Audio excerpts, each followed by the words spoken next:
Welcome back to another episode of the Rock Solid Sports Podcast. Today's Tuesday, July 8th, and the Denver Nuggets might be back. Yeah, just maybe. We might be back. We'll see on Jonas Valanciunas. But, we're going to talk NBA free agency, mostly Denver Nuggets, maybe a little bit of NFL, a little bit of baseball. Let's do it.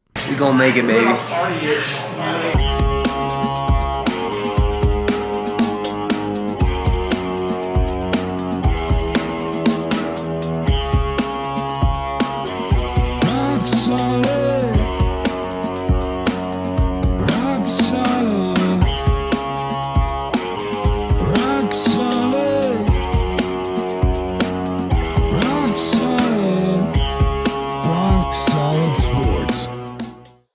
Welcome back to this week's episode of the Rock Solid Sports Podcast. We're brought to you by Sluv, as usual. Go check them out on Instagram at sluv.co, that is sluv.co, or on their website at sluv.us, that is sluv.us. Shirts, hoodies, hats, whatever you can think of. Go shop. They would appreciate it. We would appreciate it. It looks good. It looks good on everybody. I think looks good on you, me, Yep. Caden. Yep. Well, let's get into it. I guess, first of all, it's been a while. It's been like 2 weeks. I have drinking probably like 3 or 4 glasses of wine, so apologies ahead of time. This guy just got off a very hellish shift at work. This guy just got back from vacation, so excuse us for the lack of, 1, preparation, but 2, we might be a little tired, lackadaisical, and we have a crazy dog that's running around right now that is full of energy. So just a great combination of the sorts. So. But we'll start with, yes, the Denver Nuggets may be back in title contention with the moves they made. Before we get into the moves, initial thoughts on just everything that's been happening. I mean, the last 2 years of free agency, we've been either losing guys or losing money or just losing in general. Yeah. But I think so far, the Denver Nuggets offseason, we can call a win so far. Mm-hmm. Initial reactions, impressions before we get into actual deal by deal. Yeah, I mean, they ended up kind of doing what everybody was waiting to see what they were going to do. We were all kind of sitting here with bated breath waiting to see what they were going to decide on, whether they were going to kind of write out what we have and try to make it work, or if they were going to dump a lot and try to bring in a lot of new talent to try to change the culture and mentality of the team. It seems as though they have done that, and I think now it's just about if these guys perform how we think that they can. The Nuggets are right back into, like you said, championship contenders because, I mean, even last year where it felt like the Nuggets really weren't all that, they still almost beat the OKC Thunder, and who knows what would happen the rest of the playoffs had they done that. So it's going to be really interesting to see how these guys all play out because I think if they all go to that line or limit that everyone thinks that they can go, I think that it's a really good probability that they're going to be a real problem come playoff time. But yeah, I'm excited to see how they do. It's always good when Nuggets are playing good basketball. I'm excited. Yeah, I mean, I know I told you, but I don't know if it's been a long time, if ever, I've seen this many free agent moves that the Nuggets made. And then especially, I mean, to fire off like that, like right when free agency opened, it was nice. It was refreshing. It felt like a new start. Yeah, kind of crazy that, I mean, these last 2 years we were cursed with the terrorist Calvin Booth. Being in the front office. And granted, he did make 2 moves to win us the championship when bringing in Bruce Brown, trading for Kentavious Caldwell-Pope and Ish Smith back in 2023. I think Jeff Green also got added that year. But since then, I mean, we've done nothing but lose everybody, and it was kind of a repeated cycle just over the last 2 years. And then that initial firing came through just on like a random, I don't know what it was, like a Thursday or Wednesday or something, of Michael Malone just getting fired randomly. And then 5 minutes later, ended up being Calvin Booth. And then they had a whole GM search that lasted months, 3 months. And then also with the head coach, we ended up settling with David Adelman, which I think we're all okay with right now. And then we had questions with Ben Tenzer, and I always forget this guy's name. It's something Wallace. I know that because they've been calling the combination Ben Wallace. Mm-hmm. So shout out Ben Wallace, NBA Hall of Famer. Which we kind of end up with co-GMs, which we kind of initially thought was weird. But I did see a tweet that I think you know exactly what you it said co-GMs is weird, but imagine getting rid of Dario Saric's contract with your boy. And I thought that was hilarious. But we really had no clue what these two guys were going to come in here and do. And what they did, I mean, an hour and a half into free agency is trade Michael Porter Jr., which we're going to have a talk about in a second. Sorry for our boy. For Cam Johnson, great move. And then maybe, 30 minutes later, sign Bruce Brown to a veteran minimum, which Bruce Brown, absolute Denver hero, I just got to say.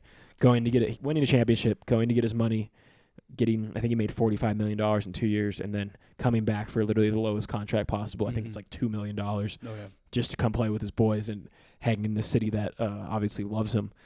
What a great guy. Yeah. That's just awesome. But I guess we should start initially with Michael Porter Jr. Obviously, Denver Nuggets legend, cemented. There's a bunch of stats. I think he's like 15th in the franchise history for points. Number 1 in effective field goal percentage, which is crazy when we have Nikola Jokic. NBA champion, Michael Porter Jr. Sad to see him go, but what's the phrase?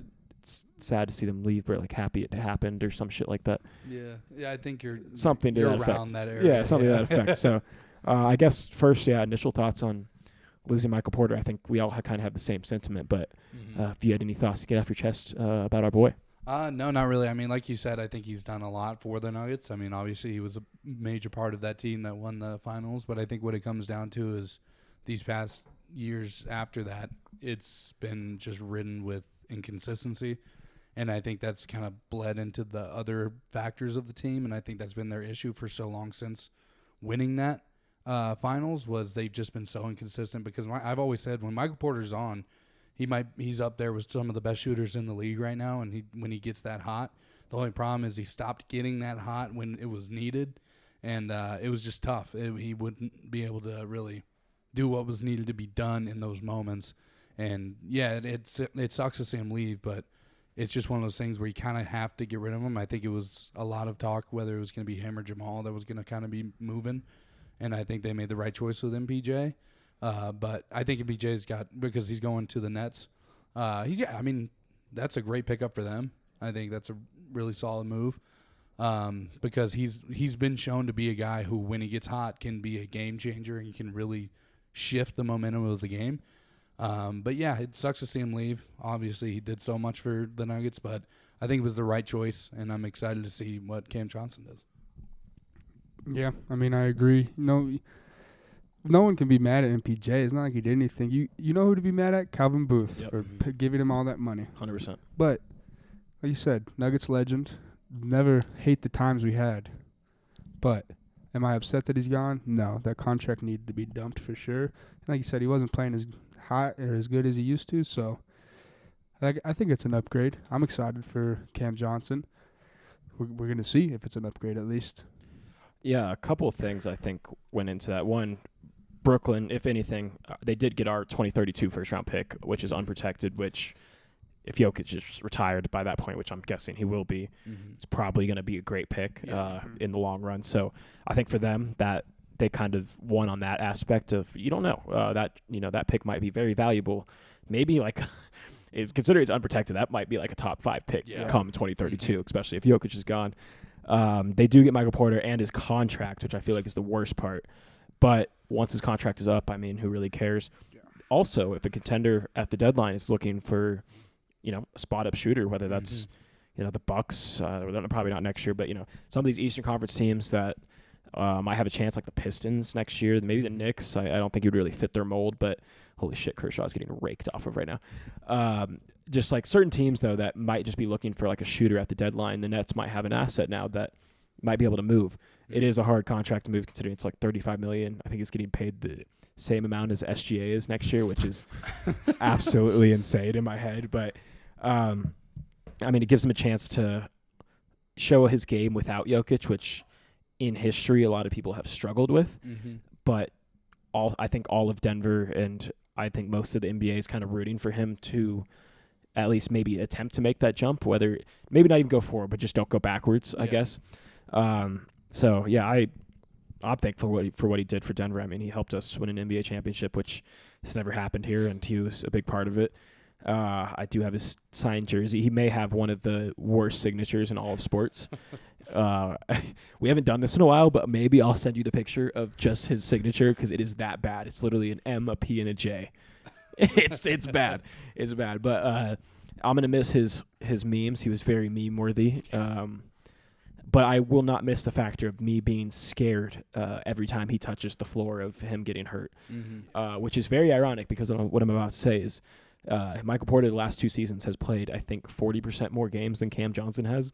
Cam Johnson, granted, was on the Nets, who were a tanking team. Like, some of those injuries could have been, some ghost injuries of him just wanting to sit out because of a sprained toe or something like that. But Cam Johnson hasn't been very healthy over the last couple of years, but he hasn't had much to play for, so I think those things might change. The thing that I found interesting, me and Christian were kind of talking about it, Michael Porter and Cameron Johnson had literally the same exact stats last year, like points per game, 3-point percentage, field goal percentage, all around, like literally within like 0.1% of each other, or 0.1 points, whatever.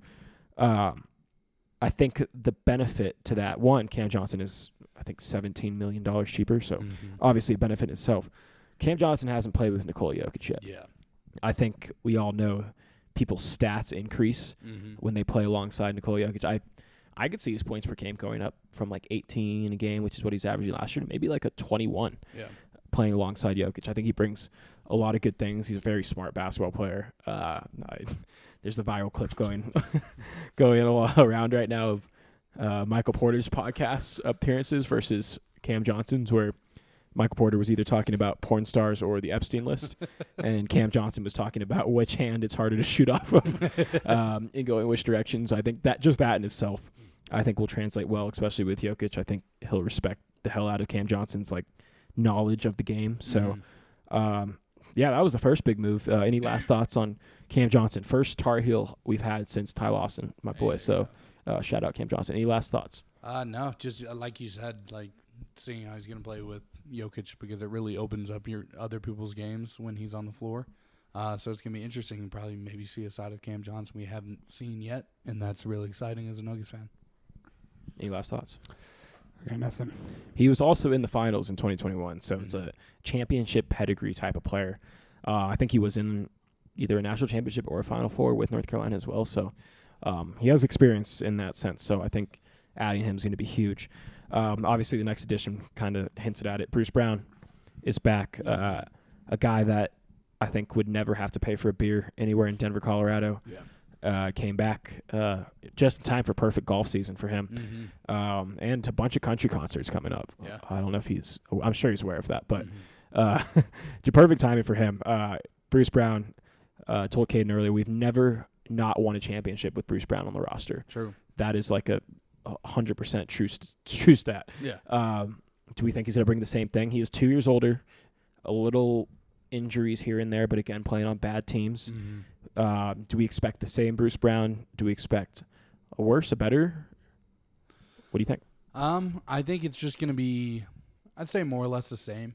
To be honest, I think what he was for the Nuggets when he was on the team was a lot of not only being a guy who could come in those crucial moments and do what needs to be done, but also kind of like a glue guy. And like also like felt like when he was on the team, there was never many issues and like everything was moving pretty smoothly. And then as soon as he left, things got rocky and, all this stuff. But I'm excited to see him play again. It's just one of those things where I think this is home for him. And I think that might affect how he plays too, when he knows that like this is kind of like his city. And I think that's a factor in how he'll play. And I think he'll probably do better than he has been doing. But, I think he'll just more or less be just a great member of the team that when there's a moment that needs to be had, he's there to do it. And it's going to be excited to see him back in a Nuggets jersey. Yeah, I got to get one this time around. Caden, I know you're excited. Oh, yeah. I mean, like you said, Nuggets legend. If I ever saw him in a bar, he ain't buying drinks. I'll buy them all. But crazy, $45 million. Nope. I agree. I guess somewhat of the same, but I feel like better in a way because he's had to play without Jokic for the last 2 years. If he's gonna have to be training a lot more, obviously, I feel like it's a little easier when you have Jokic on your side. So I feel like he's going to be improved in ways that we probably haven't been able to see because he hasn't really been playing a lot with our outside of Jokic. So, I mean, I don't think we're going to be seeing a decline by any means, but probably better in just different areas than what we're used to from Bruce Brown. Yeah, and maybe he had those 2 years to either reflect or like look back on, tape or whatnot of him playing with Jokic. I mean, he was literally sitting courtside at a Nuggets game this year. All right, camera shut off on us, but we're back. finishing up Bruce Brown thoughts. Yeah, I couldn't be more thrilled that he's back. I mean, I should have got his jersey 2 years ago when he came over, but then he left after a year, so I kind of was like, all right, well, maybe it wasn't meant to be. Yeah. Now that he's back, I mean, it's just a sign. It is just a 1-year deal. It's vet minimum, which does suck. I wish we kind of could have agreed to like a 2 or 3 year deal, but especially if his numbers just increase again this year, and then he gets the same offer of going to get $22 million again by some, team that's looking to win a championship, which was with the Pacers. I mean, that was a huge deal for the Pacers. I mean, signed this guy, traded for Pascal Siakam with that contract, and we're able to make the finals 2 years later. Obviously, we know the result, but I feel like that was big for Indy. Bruce Brown, he's one of those guys of you want him on your team, and when he's not and he's playing against your team, it's not fun, especially for the Nuggets. I mean, other teams I feel like obviously don't care, but when you saw him playing against the Nuggets, it was kind of tough to see. So now that he's back, I'm excited. Back wearing number 11. Is that first number? Might be second number 11 since Earl. I know Chris Birdman Anderson wore number 11, but so did Earl, also Nuggets legend. Soon to be on the show, season 2. Watch out.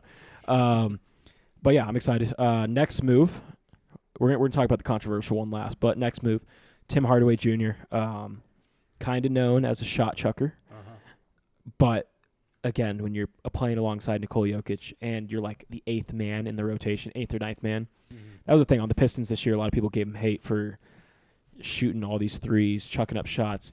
He had some games where he was scoring 30, which is crazy.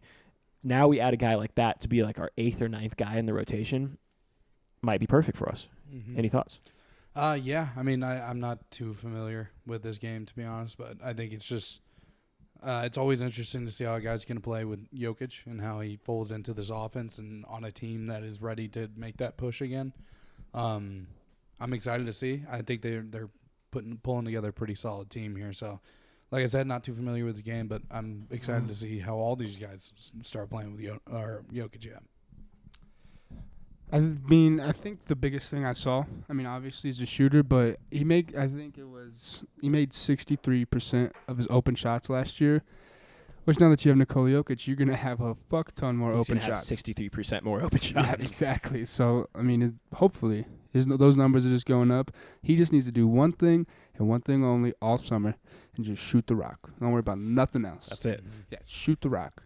And I think he's going to be fine. Like I said, like Jackson just said, it's always interesting to see how they're going to play with Jokic, and I think he's going to be great. Yeah, he's obviously been around the NBA for a while. He had a good career with the Mavericks. He was with the Knicks for like a year, pretty well. Pistons last year. The Pistons obviously made a pretty decent run in the playoffs for what we've expected the Pistons to be, and he was a big part of that. He started on that team alongside Malik Beasley, who we probably should talk about, but we won't. Because it's all alleged. All right, we're back for the third time. Yeah. Camera issues. We're rusty. Please apologize. Yeah, we're talking about Tim Hardaway Jr. Again, I think, like Caden said, just all you need to do is be able to shoot. He was a big part of the Pistons this year, just shooting the ball. Like, that's really all they needed him to do alongside Malik Beasley and a couple other guys. But he did his job, and there was a couple games where he, like I said, was putting up 30. Like, that's a huge piece for something we didn't have off the bench. There was no 30-point capability off of the Denver Nuggets bench last year. I think Westbrook had like 25 one game, and that was like the highest we had off the bench. Yeah. So yeah, I'm excited to see Tim Hardaway Jr. in a Nuggets uniform. I know I'm going to get mad at some of his shot attempts, but at the end of the day, that's as long as they're going up, and they're not going to the other team. Yeah. I don't give a shit. So, last addition, maybe, to the Denver Nuggets. As of right now, we really don't know. The trade is probably going to be official maybe by the time this comes out. It might be in the next few hours. It might be by tomorrow. Jonas Valanciunas, probably the best option the Nuggets have had at backup center, was traded to the Nuggets by the Sacramento Kings, who I have absolutely zero clue how they agreed to this, for Dario Saric, who literally played maybe 13 games last year in a Denver Nuggets uniform. Jonas Valanciunas has been a great big man, starting or off the bench for years in the NBA. For like 13 years. I think this would be his 14th season coming up if he decides to stay. But there has been some controversy of he doesn't want to play for the Denver Nuggets. Oof. He wants to play I don't know how to pronounce this team's name. It starts with a P, but it's in Greece or it's in Lithuania. One of the two. He is a Lithuanian resident. Was born there, from there. Oh, what a catch! He might not start the season with the Denver Nuggets, which might be very detrimental to this plan that we had building. Of we might have got the best backup big behind Jokic since. Sorry to say it. Close your ears, Caden. Mason Plumlee. Could be a huge loss. Yeah. We did get off Dario's contract, which is huge, but losing a guy like Jonas Valanciunas could be big. And even if he does end up staying, do we want a guy that doesn't want to play here? Yeah, it's a tough one. I mean, because I feel like the biggest issue the Nuggets have had, besides like a non-existent bench in these past couple of years, is not having another big man to come on the floor and really make things happen. It's kind of been like as soon as Jokic leaves the floor, like there's a noticeable absence. Sorry. But yeah, there's like a notable absence as soon as he goes to the bench, and I feel like having Valanciunas, it would make it so much better. And to the point of like, do you want a guy who doesn't want to play for you? I don't know. I think it really is going to come down to how well he meshes with the team. I feel like if he goes there and has some good connections with other teammates and stuff like that, pulls some of them for a chat. But no, if he molds well with the team, that can change someone's mind. And if they like the brand and the culture of the team, then I think that's something that people can get behind. Whereas if he goes and doesn't mesh well with anybody, then it's like I could see him not really caring. So I think it's really those first few interactions that he's going to have with not only the players but also the people in the organization are going to go a long way in what his decision ends up being. But it'll be interesting to see what happens. I feel like 90% of the time when you have situations like this, they end up playing. It's pretty rare that you have situations like this where the guy just holds out for the entire season, doesn't play, or picks another team and just leaves. But it'll be interesting to see. But I hope he plays. All right, we're back for the fourth time, I think, something like that. Again, camera issues. We're rusty. Thankfully, this is a podcast, so if you're listening, who gives a shit? Jackson, you want to finish your thoughts on Jonas Valanciunas? Yeah, no. I think I was kind of getting to the end there. It was just generally like I think he'll end up playing, but it'll be interesting to see because if he does play, that's a huge addition to the team, and it's something that could push the Nuggets over the edge. Any thoughts on Jonas Valanciunas, kid? This is they're all good points. Of course, I want them because that would be amazing. Well, I think we all know that would be very beneficial to the Nuggets team. Like you said, okay, so you said I don't know how they we traded them for that. I think that they just knew something that we didn't, and it was that he doesn't want to play here anymore. So that's a little fishy, huh? Yeah, no, I agree, but I just think that they knew that he's done or that he was looking out already, and they were just like, "We're good." Yeah, I think we got to talk to the Kings about that because that might be some fucked up shit. Yeah, no, that'd be real dirty. Yeah, I sure hope he plays. I mean, I know Caden's not a huge fan of Mason Plumlee, but truthfully, Mason Plumlee has probably been the best big man we've had behind Jokic in his career, which somehow is just crazy to me because Mason Plumlee's not a good basketball player at all. Mm-hmm. And I know Caden would vouch for that. But Jonas Valanciunas has the chance. What I don't get, I was talking to him before you even started recording. Jonas Valanciunas has a chance to win the easiest ring he's ever had a chance to do. Mm-hmm. And maybe the easiest job, which is to play 15 just like decent minutes a game behind the best player in the world. Like he doesn't need to be exceptional. Mm-hmm. He just needs to be not ass. And the bar has not been lower for anybody ever as a backup big man for Denver. It is sad that we are probably going to, with that being said, going to lose DeAndre Jordan, which has been like a good veteran presence for us over the last couple of years. He didn't really provide much on the court, but off the court he was pretty big. So that part sucks. And who knows, even if Jonas Valanciunas somehow doesn't end up playing, we can maybe pivot to Al Horford. Like apparently he's deciding between either Denver, Golden State, or retirement. Mm-hmm. So a retirement home, actual retirement, or a championship. Yeah. Whichever one Al Horford decides to do. Mm-hmm. But yeah, it's just tough. It's tough to be put in that situation of, we just built this huge foundation off the bench to just maybe get ripped away from you with not even like you having a choice about it, which is the part that sucks. And yeah, I just don't. The math problem is just crazy to me. Like I think it's 2 years for $20 million for Jonas Valanciunas if he stays in the NBA, or 3 years for $12 million if he decides to go overseas. The money. That's what I initially thought because I didn't know the contract details. But when you initially said he was thinking about going to where Lithuania, it's either Lithuania or Greece, one of the two. And as soon as you said that, I was like, that has to be considerably less money that he's going to play for. I mean, granted, we're talking about the difference between like 13 million and 20. I mean, it's still a lot of money, but it's like, I don't know. I mean, in terms of money though, it's so much more if he were to just stay and play.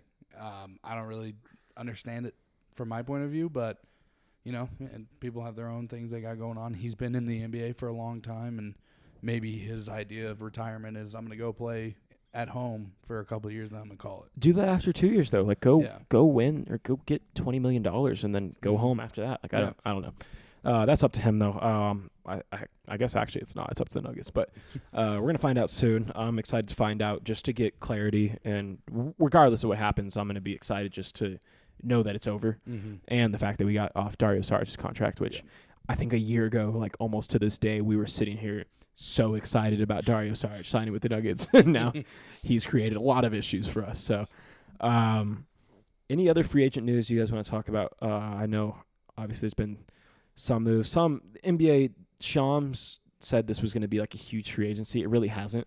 We talked about the big move of Kevin Durant going to the Rockets last time we talked on the show, and then now obviously talked about the Nuggets. Any other moves? I don't think there's really been many big ones. I think like Jordan Clarkson to the Knicks was pretty cool for them. The Knicks have been able to create kind of a bench over there, which for them is awesome because obviously Tom Thibodeau is a terrorist, but he's now gone. Mike Brown is in as their coach. Other than that, I really just haven't. Brook Lopez went to the Clippers. Like it's all just like minor moves of these guys just getting bench guys, but no really big stars going anywhere. Yeah, I mean, I like what the Hawks have done. I think the Hawks have really shored their team up pretty decently. In-season champs, in-season tournament champs, the Atlanta Hawks. Yeah, I mean, that's what I'm saying. Like, I think they have a chance to kind of not obviously be any sort of championship contender, but obviously be in-season tournament. Yeah, that and maybe like a team that breaks into the playoffs and is maybe scary to play in the first round. Like, not a team that's going to win it all, but a team that could easily take out a team that could. So it'll be interesting to see what they do because they're definitely making a lot of moves right now. I think when we get to the playoffs, or when we get to our actual NBA preview and we start talking on this show, I think the Hawks are going to be a big talking point about what we do talk about because the Eastern Conference, I mean, we kind of talked about it off the show, but the Bucks, Damian Lillard being hurt, we got to talk about that in a second, but Damian Lillard being hurt, the Bucks kind of being in nowhere land, Celtics kind of probably maybe tanking next year. Pacers don't have Halliburton or Miles Turner anymore. Yep. That was a pretty big one. The East is wide open. Yeah. It's pretty much like the Knicks. Cavs. Yep. Apologies for forgetting them. Rockets. They're West. But like Sixers, if they're healthy, which they never are. Yeah.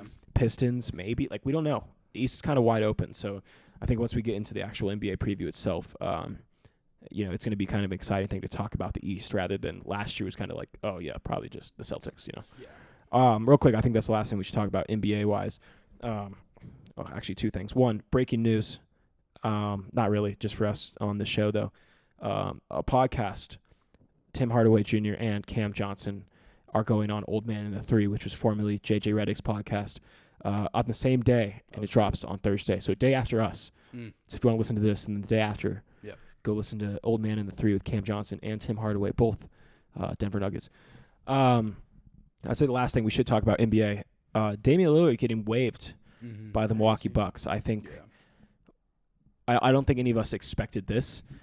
We all knew that he was going to be out this whole next season with a torn Achilles, doing rehab, all that. But the fact that they kind of just let him out of his contract, now paying him $20 million over the next 5 years, stretching out his contract, giving him all his money. But now Damian Lillard's open to go to any team he wants to once he's healthy. Yeah, I mean, it's just kind of like I think it's maybe a situation kind of with the Celtics where it's like they're realizing that this team got them what they needed. They brought in Damian Lillard thinking they could recapture that magic and make those runs.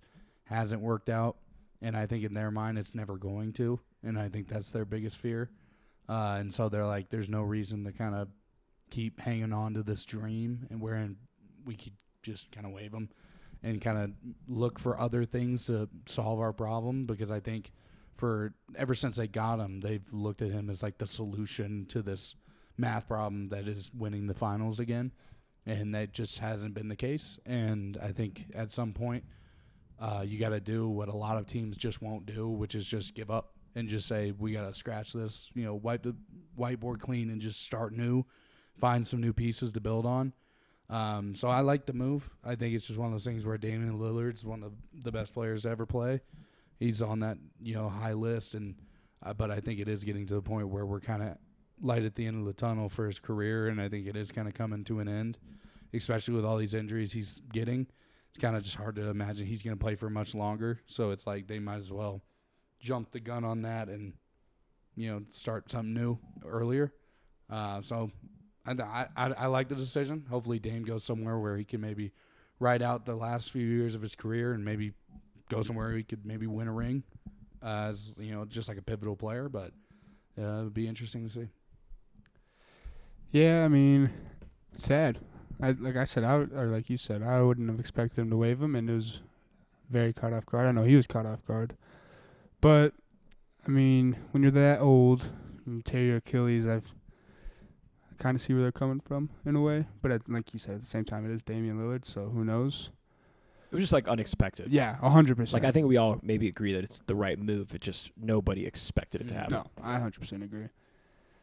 I think he doesn't really have a huge list of choices. Like once he gets healthy, I think it would honestly be between the Heat, no state income tax, maybe going back to Portland for just remarriage of trying to end it the right way, all that stuff. But honestly, I don't think there's a big list of teams that will want him for the money he'll probably want.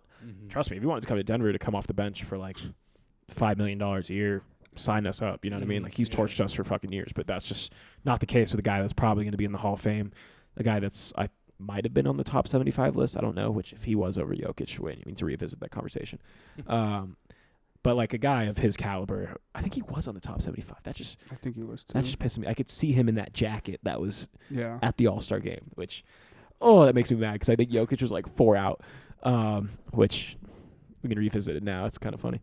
But yeah, I mean, I always didn't really like Damian Lillard. The one time I did meet him, he was the nicest guy ever. So I hate that I didn't like him, but it was only because he torched the Nuggets for years in the playoffs. Literally, he beat us in a playoff series, and then the year that he didn't beat us in the playoff series, I think he averaged 45 points a game against us. It was ridiculous. But yeah, I mean, prayers to him, prayers to Tyrese Halliburton, all the guys that, getting hurt in the playoffs or the finals has to be the worst thing because you're guaranteed to miss the whole next season. And I feel like that's the same way with NFL once you get past week 15 or something, considering how grueling that game is.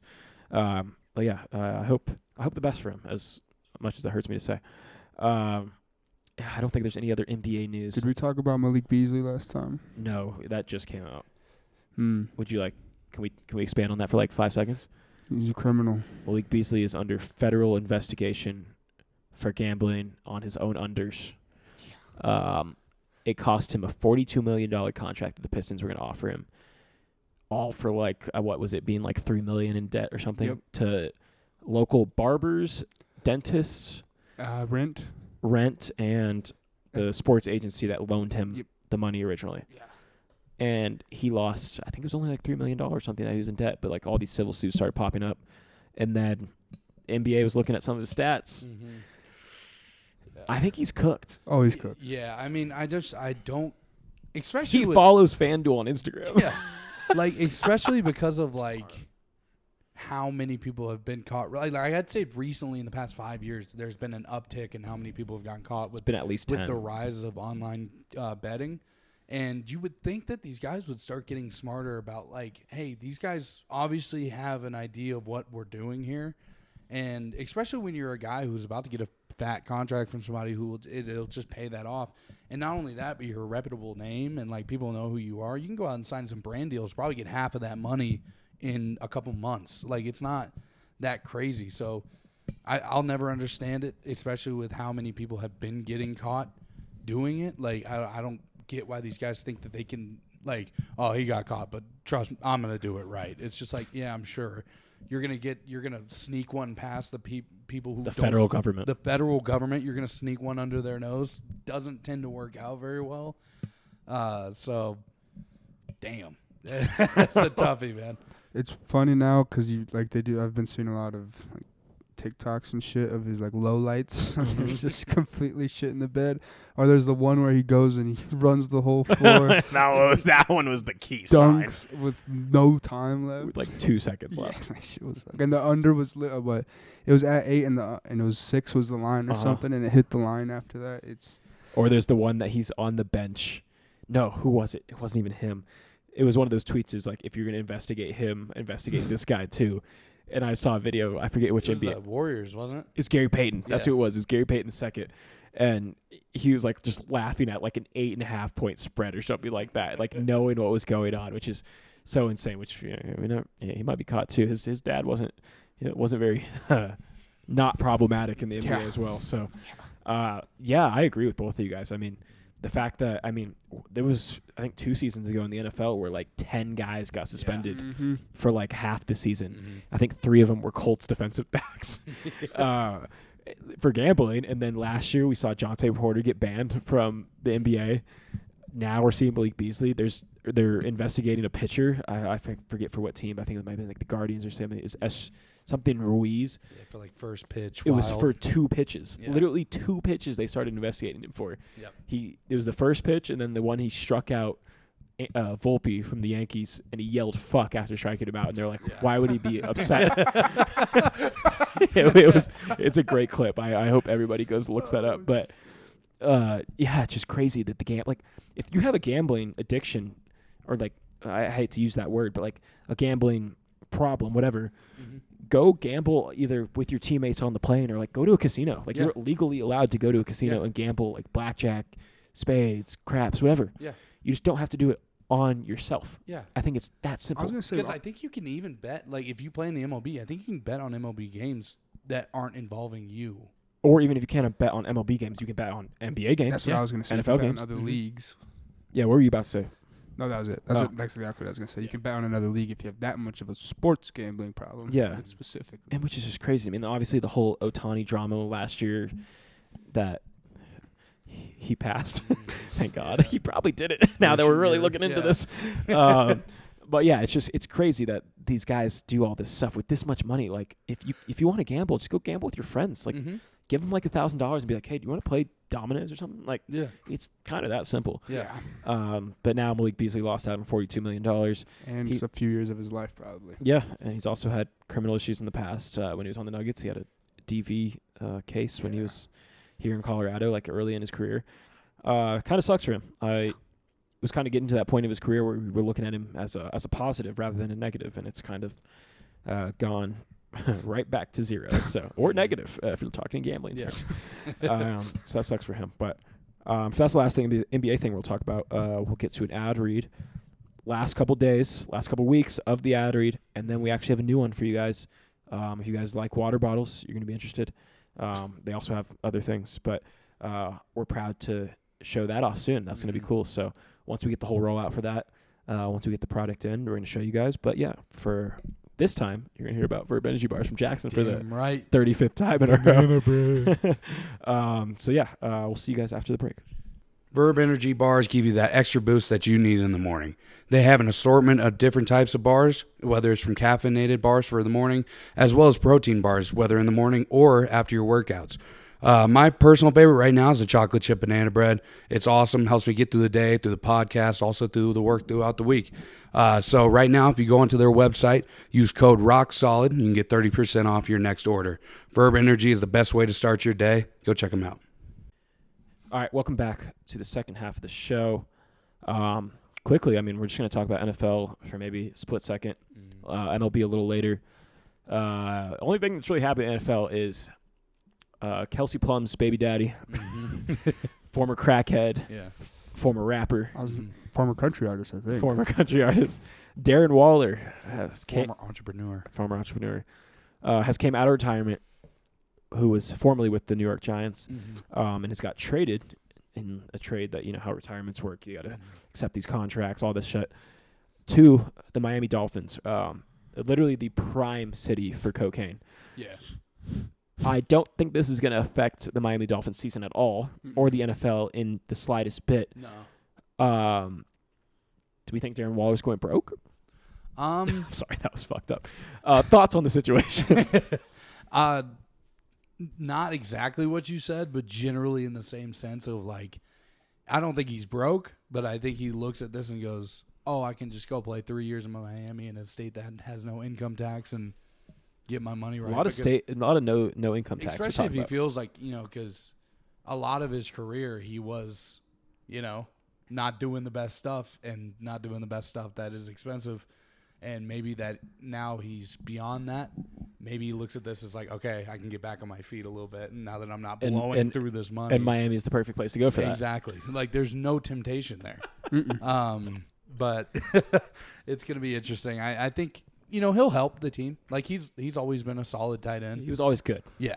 And so I think he'll be serviceable. I think he'll, be a decent tight end this year. But yeah, it probably is just, I have a chance to go make some money. What did you say about him and Tua in the group? Do you remember what you said? Oh, yeah. Yeah. I was like, him and Tua are going to be playing with blocks by week 5. Yeah, dude. Oh, man. That's great. I'm so sorry. If this somehow, it's not going to, but if this somehow makes it across Darren Waller's desk, total apologies, but it is a great joke. Come on. But yeah, no, it's going to be interesting seeing them suck together in cold weather. So, yeah. Caden, any thoughts on Darren Waller? I mean, I think you summed it up pretty good. I think this has no effect on the Dolphins and no effect on the NFL. Maybe for the Dolphins because they might lose some money. What about the rap game? It's going to be hurting for a minute, but I think they'll bounce back. It's going to be when you lose someone like. Well, did he even have a name, or was it just Darren Waller? I think it should have been just Darren Waller. He had a song on Madden a couple of years ago that was actually it was the best song on the game. That's it was actually crazy. And I didn't realize until much later that it was Darren Waller. You think the Madden checks ran out, or if they were ever there? I think supplying your own music videos has to be kind of hard. Studio time. Do you guys see what I'm seeing behind home plate right now? All these things are. I've been seeing it since the beginning of the podcast, man. What is it? Take 2 seconds. Oh. The gilf with the scorebook. Hey, sorry. It's only for us. It's not for the listeners or the viewers to look at. I like to tease the ears of the listener. Do you see it, kid? Yeah. Okay. Yeah, I'm with both of you guys. I don't think this is really going to affect the NFL. I just thought it was out of left field. It was literally out of nowhere. Yeah. That Darren Waller was just going to come back to the NFL. Considering 2 years ago we thought his career was far from over. Were you more surprised that Dame got waived, or are you more surprised that Darren Waller got traded? That's a great question. I think I want to answer Damian Lillard because he's still an active human of society in the NBA. Yeah, but no one was expecting Darren Waller to come back to the NFL. I think if we gave you an hour to say, guess all the things that could happen in the NBA, you would eventually say Damian Lillard getting waived. You think so? Yeah. I don't think Darren Waller popping back into the NFL. Dude, I forgot who Darren Waller was for a second. That's fair. I mean, Kelsey Plum's baby daddy. That's how I know. Him. She was in the middle of that. Don't even say that on here. I knew exactly. Do you know what he's talking about? Do you know what he's talking about? I don't think so. Oh my gosh, I'm gonna show you after this. It's crazy. We cannot talk about that on here. As much as I'd love to. Oh, I know what you're talking about. Holy shit. That was a great pull. That was a great pull. All right, let's talk. let's talk MLB for about 5 minutes. Then I have a couple pop culture things. Then we can get out of here. One, we don't really have to talk about it. The Braves and Dodgers have both been in skids. 4 straight losses for both of them. As of the moment of this recording. Rockies obviously still rocking. They just hired Dick Monfort's son to be the CFO? Yeah, COO, something to that effect. So the Monforts will pretty much be owning the team for ever. Yeah, until we die. Rip. So that sucks for them. But I think something that's very exciting. All-Star weekend is coming up for baseball. Dodgers did get announced most All-Stars. We had 5, one of them being Commissioner's Choice, Clayton Kershaw, which makes me think he's going to retire, but that's a conversation for the next day. But this year it is in the place that it was supposed to be right after COVID happened and all the racial stuff that forced Colorado to host the All-Star event. It is back in Atlanta, Georgia at Truist Stadium, Truist Park. And the guy, every home run derby location or All-Star game location gets a guy in the home run derby to play. This year, it is your boy, Ronald Acuna Jr. Yeah. No, yeah, he deserves it. I mean, when you come in after not playing for as long as he did in the first pitch, he sends it. That was awesome. It was so sick. But, yeah, I mean, he's the guy. If it wouldn't have been him, it probably would have been like Matt Olson probably. But, yeah, it's awesome that he came in as late as he did in the season and is not only on the home run derby but also just in the roster. Should have been on the All-Star team, too. Yeah, so that's awesome for him. I think he's got a really solid chance to win it. Honestly, I think it's between him and Big Dumper in terms Cal Raleigh. Yeah, to win balling it. this year. But, yeah, it's going to be excited to see him play. Could be AL MVP over Judge. We'll see. Have we seen the jerseys yet? The All-Star ones? Yeah. They're horrible, The right? NL one is god ugly. Yeah. Holy shit. I don't know why they just But don't go back to wearing. They are. They are? They are this year. I'm pretty sure. I think the jerseys are only for like pictures and like other festivities that they're doing, but I'm pretty sure they're going back to their actual jerseys during the game, which will be exciting for all the real baseball fans. I think they nailed it on a couple ones. I think like the one 2 years ago, like the black and gold ones, I think were pretty cool. I think the Rockies ones weren't bad too when they were here. Yeah, I think they were the white and navy blue ones. Yeah, those ones were cool. I think the black and gold ones were dope. In LA, those ones but were like cool. last year's were like okay, and I think that it's just gonna get uglier. So I think it's a good idea to go back to just the jerseys. I think it's just a staple of the All-Star weekend just to have that. I think this might be the very coldest take ever, but I think everybody our age just wants to go back to like original jerseys or like not even original jersey, original All-Star formats from when we were kids. Whether that's West East in the NBA, AFC, NFC, like real Pro Bowl, like when Sean Taylor was playing, Jeff Saturday, all them guys. Yeah. MLB, same thing. Like we just want the original jerseys. NHL, I really don't give a shit. The Four Nations, honestly, that could stay. Yeah, that's fine. But I think all of our age just wants it to go back to just nostalgia. Like I just want the Falcons to change their jersey back to this or what they had like when Matt Ryan was there and all that. I like those jerseys way better than the ones we have now. The ones we have now are honestly ugly. Caden, any Rockies updates besides what I just mentioned? I don't think we talked about the Ryan meetup that Jackson actually happened to attend. He's not named. Did we talk about that? Pretty sure we did. I think we might have. Yeah. Oh, do we want to talk about the Rockies game that we went to? Oh yeah. Let's talk about let's let Caden give him the opportunity to talk about the Rockies right now, and then we'll talk about that. Right now, as we speak. Yes. Top of the ninth, baby. Rockies down 10-2 against the Red Sox. So, down to our normal behavior. 21-70. Okay. It's better than what we were doing, but like you formerly mentioned, we have one of the Montforts to look forward to for the next 30 years. So I think that we break that losing record in the next 30 years. 30 years, yeah. Okay. For sure. I think we have a good chance of not winning a single game. That's a good prediction. Yeah. I mean, the only grace that I give him in terms of running this team, the only bit of grace is that like right now there really isn't anything that they can do about how the team is playing. Yeah. Like obviously in the offseason that's a whole different story, but like right now they're not being buyers at the deadline, you know. Yeah, like nobody's trying to move people with the Rockies. So it's like there's really nothing they can do. So all they can do is sit here and just get fucking pelted. Hey, it's MLB draft next week though. Yeah. Rockies have the third pick. Something like that. I think you'll see Charlie Condon. Pair him with Charlie Condon in like 2 or 3 years. Yeah. I think this year, I think You think he's going to be called up? Yeah. I mean, I think he's tearing it up in AA right now. And I mean, it's like, why not see if he can be a guy who can come in early and play well? Hey, stuff to look forward to for the Colorado Rockies. At this point, we should just switch teams. You just put all the To AA guys. all the AA guys in. We'll put all the MLB guys down. I seriously think that if you switch to AAA team with the Rockies for one game, it wouldn't be that noticeable. Yeah, I mean, they're losing by 8 runs right now. It'd probably be pretty similar, you know? I was sitting next to a guy at the bar last night that said they should play the Savannah Bananas, and whoever wins should be able to take the Colorado baseball team. Yeah. Which I hate the Savannah Bananas more than I hate the Colorado Rockies. I don't mind them. Dude, they're just such a disgrace to baseball. Yeah, I mean, well, I look at them in the same way as I look at the Harlem Globetrotters. They're a disgrace to basketball too. It's just not needed. Like it's for kids like age 6 through 12, which I did go to a Harlem Globetrotters game when I was little, and my mom wants to go to Savannah Bananas game right now, and I just tell her I can't support it. She wanted me to go get a job for them, and I'm like, first of all, they probably wouldn't hire me. Too, that's just a disgrace to sports, I can't do it. I hope people would look at me different if I chose to sell out. Yeah, no, not that bad. It's like Harlem Globetrotters, but we can real quick recap the baseball game that we went to. Rockies, June 25th, Dodgers at Rockies, Max Muncy Grand Slam.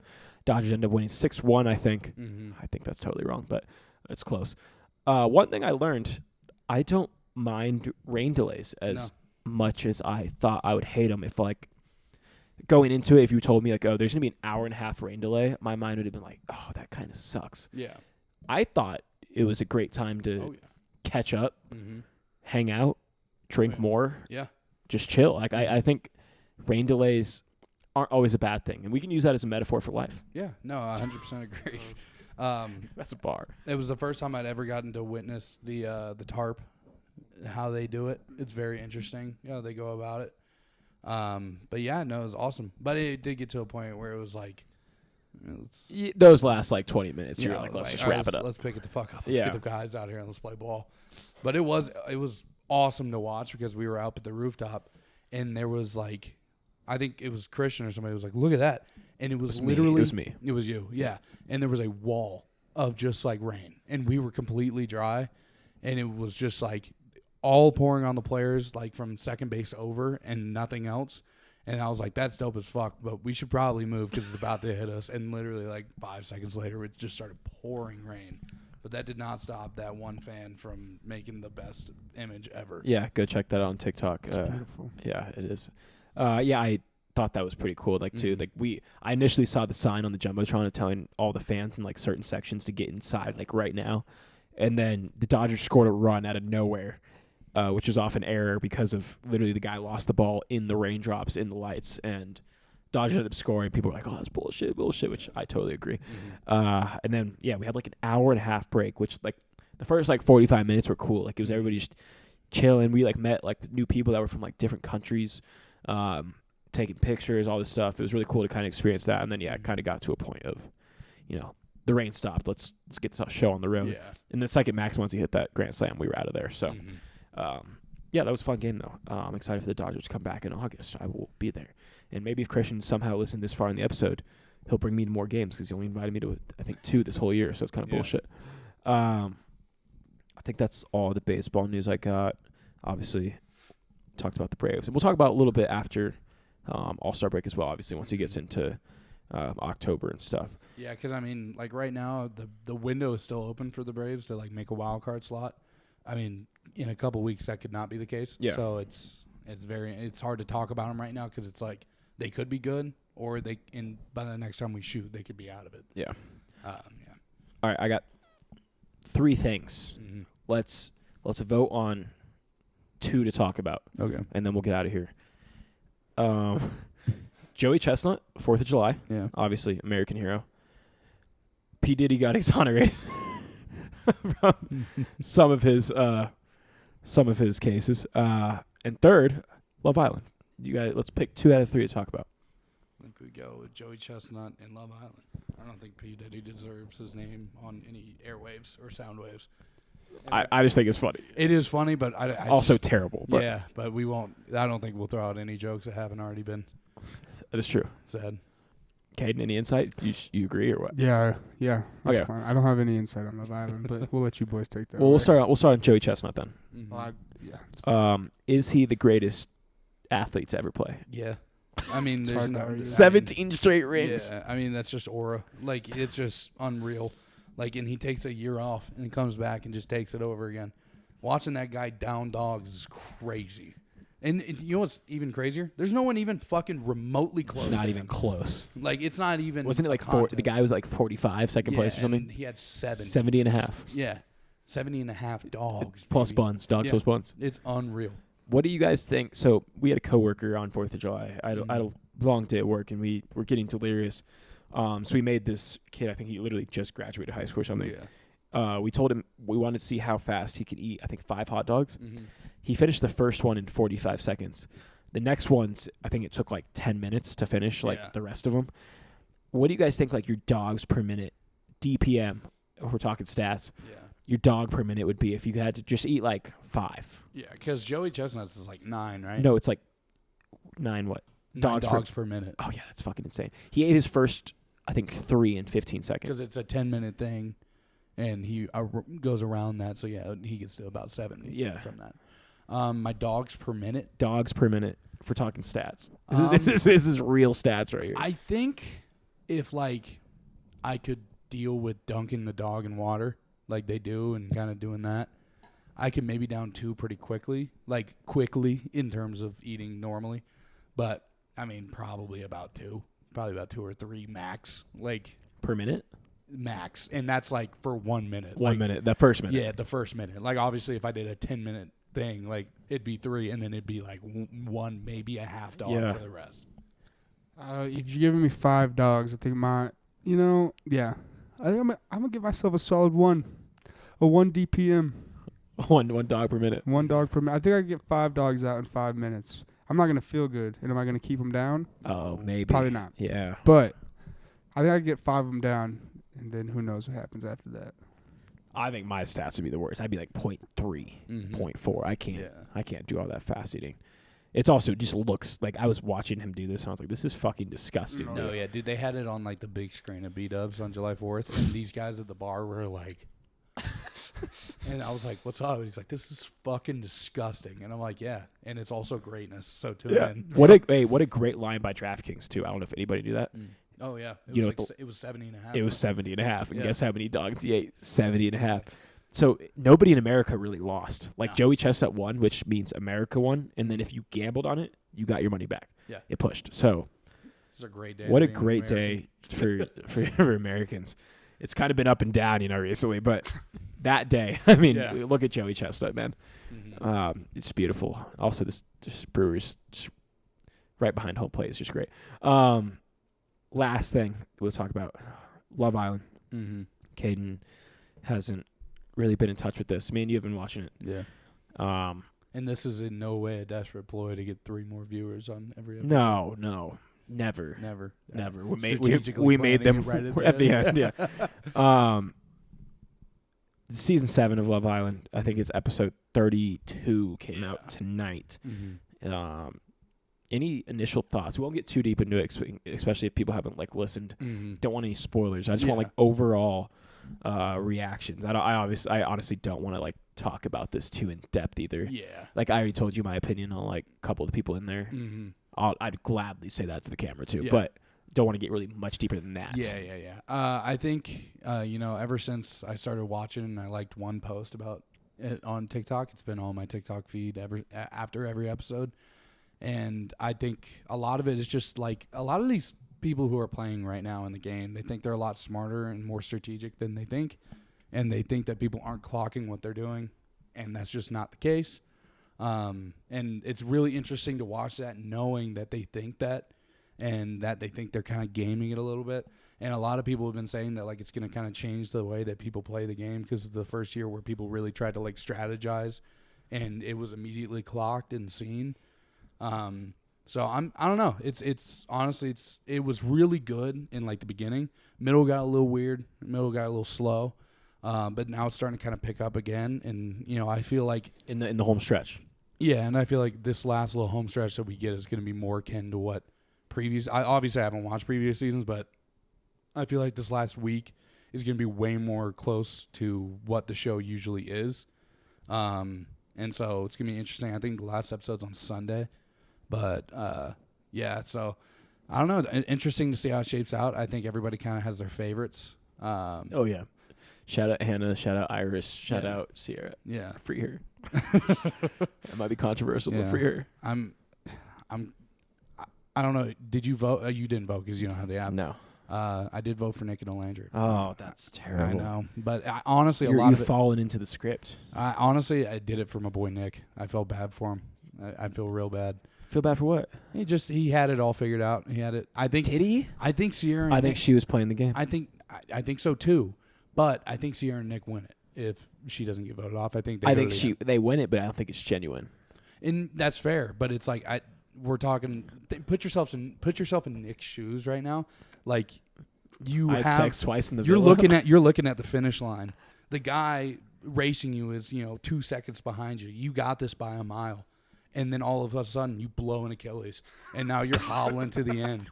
And who's gonna come in with that fake Achilles? Who's gonna come in with that rubber band apparatus? Alandria, and she's gonna carry him to the finish. So I don't know. It's gonna be a tight race near the end. But I will say I only have a couple thoughts. I'll leave it at that. We should talk about after the finale. Maybe we can bring on a couple guests to talk about it. Some ladies. One, I think if you've fallen into the Nick Alandria trap, it's over for you guys mentally. I mean, they tried. I think they're just playing the game at this point. They said it the first time. Their relationship was platonic. Yeah. Straight friendship. Oh, yeah. There's no way that they mesh outside of the villa. No, at all. Not at all. No. And then, I mean, they get back together, and I think it's just because the hatred of Sierra, which is absolutely wild. Cancel culture. We don't have to get into that. It's fucking gotten ridiculous at this point. What she said. I've said way worse on this program. What she said was bad, and it wasn't good. But it's also weird as fuck that someone took a screenshot of a story from a year ago and held it for a moment where she was up. Yeah. It's crazy, man. She was hot. Excuse the Botox in her lips, but I would have fucked. I think most of the people playing the game still just aren't genuine about it, and I know I haven't watched the past seasons either, which I've heard are just way better, especially season 6, like you mentioned. But some of the people just seem like they're just in it to win the money, which I get. I'd probably be the same way if I got put in that situation, which I never would, humbly. Some of these people are hot. Like I don't get where they find these fucking people. Yeah. But like the genuine people, I think like Iris, Chris, maybe that's fucking it. I don't think they have a chance to win. Also, one, Taylor and Clark are the number 4 trending thing on Twitter right now. Don't know why. Haven't clicked it. Not going to. But you want to share that. Brian has the chance to do the funniest thing ever. Mm-hmm. He got matched with the most popular girl in America right now, just based off this show. Amaya Papaya. He has no clue that he may have fallen into like $50,000. Yeah. Like he has no clue. Mm-hmm. If he somehow fumbles this opportunity, I will be very upset because he literally got just thrown into the easiest situation ever to win $50,000. Yeah, I don't know how they tax in Fiji, but I also think, weirdly enough, if there is a relationship that I think would work outside of the villa, I do weirdly think it's them. I think they're both out of their minds and like emotional and very crazy, and I think it would work between the two of them. There's very few, like, as much as I hate them, I think Ace and Shelley would also work outside the villa because you know why? Because they probably fucking dated before they even got to the villa, and that's how they've been gaming it this entire time. But that anger aside, I think they would work. My only issue with Iris, to be honest with you, don't talk about her like that. Oh, dude, I think she's amazing, but it fucks with me when you are like almost falling to the ground, sobbing, crying, and like broken apart, and then the next day you're like, well, maybe what about that thing with Pepe? And it's like, Pepito. Yeah, it's like, here's the thing. I get it's the game. You gotta move on. You gotta find some new connection. But like to be that emotional and that broken and immediately move on less than 12 hours later is just mind-boggling to me. And that's why I'm like not a huge fan of that. But I think that she is genuine. I think Pepe is genuine. But like that rubs me weird. And that's the only reason why they didn't get my vote, personally. Well, personally, I would let her rub me weird. Caden, do you have any Love Island thoughts? I know you haven't watched. You've watched, I think, maybe 1.5 episodes. Do you have any just blanketed just thoughts that you don't know anything about this show, but no, I got nothing. The whole time you guys have been talking, I got He's nothing. been on his phone. I've been listening, but I'm like, I don't know who these people are. I've never heard of these people. Oh, wait till I give you the lore about like Huda and shit. Oh God. And Hannah, I'm gonna show you Hannah. She's awesome. Dude, I miss her. Screaming at the TV in the last episode when Huda was freaking out about that fake baby. Fake baby. I was Hey, like, hey, no spoilers. No I spoilers. was like, dog, it ain't real. Relax. she's a mother. Mamacita? Mamacita. Mommy. All right, well, we're going to get out of here. But we're going to go watch Love Island. Actually, we had to catch up. So our friends that are actually probably listening to this right now, make sure that we know that we watched. So appreciate you guys listening if you made it this far. We have some cool stuff coming soon. We have about, I think, what is this, 46 or 47? This might be 40. I think it's 47. I think we're past that. Might be. I'll look. Might be. But we are hitting 50, and then we're going to switch some things up. We're going to take a little break, get a new intro, get a new intro video, get a new song. I think I already mentioned this, but new ad read, a couple of new ones. A lot of new things. So a couple of new interviews that we got to actually talk about soon. But a lot of exciting stuff. Did you find the number? No, it doesn't. Oh.